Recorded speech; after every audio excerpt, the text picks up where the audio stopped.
What's up, everyone? Welcome back to another episode of Kevin Prolix TV. And boy, do I got one for you. Check this out.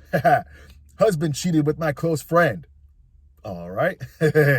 My husband and I have been married for over 15 years, and we have 3 young children. We were high school sweethearts and had only been intimate with each other. I recently found out that he had been having an affair with one of my close friends for 6 months. I found out because I went through his phone because I could feel that something was off. I'm completely blindsided by this and devastated beyond belief.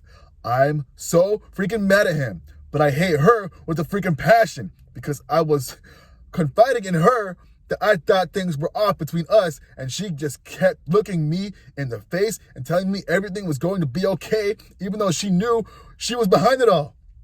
That's crazy. Our families had been hanging out together almost every week, and our children were close friends, and now I have to try to explain to my children why we can no longer see those friends. As of now, we are trying to work it out, but I am still struggling after almost a year and hoping that I will again be able to trust and feel worthy. Leading up to this infidelity, he has always been an amazing husband, and I never would have thought he could do this. I truly love him and want to make this work. Have you been to this? Share some advice. All right. 15 years. That's a long time. I would say leave, but hey, you got 3 young children. Let's see some comments. Sorry, but it will never be the same. Even 20 years from now, you'll still feel there is a barrier to trust and intimacy, and you can't shake it. You'll have to decide if you can live the rest of your life like that. Maybe if it was some unknown stranger, reconciliation could work.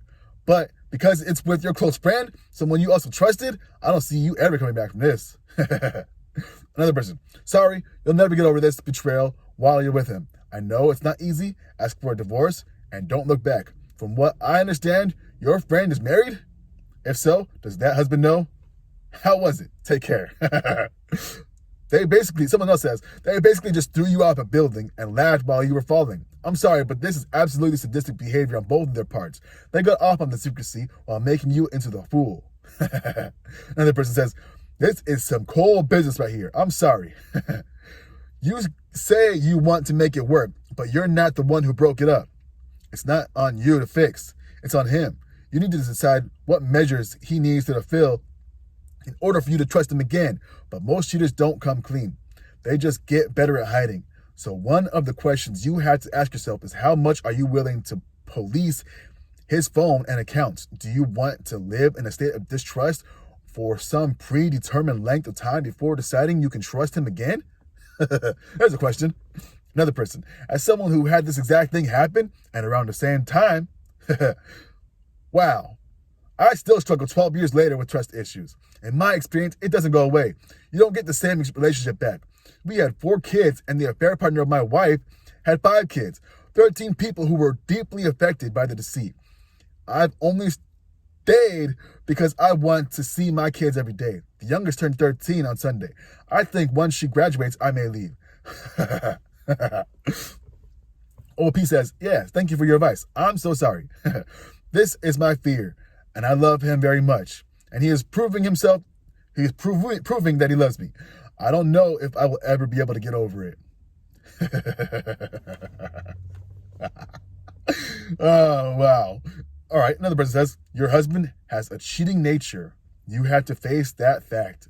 And this might not be his first rodeo. Oh, and amazing husbands don't shag their wife's best friend. Add this to, oh, wow. The days of him being able to have the house without your being worried and what he's gotten up to are forever gone. The fact that you have 3 young children with him is obviously a great concern. Irrespective of what happens immediately, you need to start working on your qualification profile so that in the event that you guys split up, you can relatively be independent. Another person says, what does trying to make it work out consist of? What is he doing to fix things? What do you believe you need to be doing? What are you actually doing? I ask because my suspicion is that you're trying to find a way to rug sweep this. OP says, we are both in individual therapy and we are in couples therapy. We are making it to a point to hire the babysitter and have regular date nights instead of focusing all our time on the kids and activities. We are really focused on communication and trying to get him to be able to communicate his feelings more openly. Another person says, I think what makes double betrayals like this worse than the regular affairs is that they partly got off on knowing they were doing this behind your back. Wow, you had absolutely no clue. It's part of the king for them because it's high risk and they probably enjoyed humiliating you. That's not going to be easy for you to get over. Has he told you how it began and explained why the affair happened? There's a question. All right, one more. Can you articulate the efforts your husband has made to help reconcile? All right. OP says he has gotten into individual therapy and we are in couples therapy. He has been very open to tolerating my anger and to being open with every question I have asked in regards to their affair. I don't know why, but I feel like I wanted to know every detail and why he was very forthcoming with his answers almost to a fault. He is definitely put in more of attention and effort into us as a couple by planning and spreading dates nights and helping rebuild my self-esteem. All right. I think we'll stop there. All right. So what do we learn? All right. They're in a relationship. 15 years. 3 young kids. Guy cheated with their close friend. And they have kids. They play time together. Oh, man. Another thing we learned. They're trying to reconcile. Oh, yeah. That's a long relationship. You got a big family. I hope it works out. But here's what I know. They did this behind your back. Can you seriously look at your friend, look at your husband, after they were looking at you in the face like nothing was going on, and you can seriously take them back and reconcile? I don't know about you, but I'd be out of there. Ain't no way. Oh, man. The disrespect is too great. Anyway, what do y'all think? Is she cooked or what? I think she's cooked.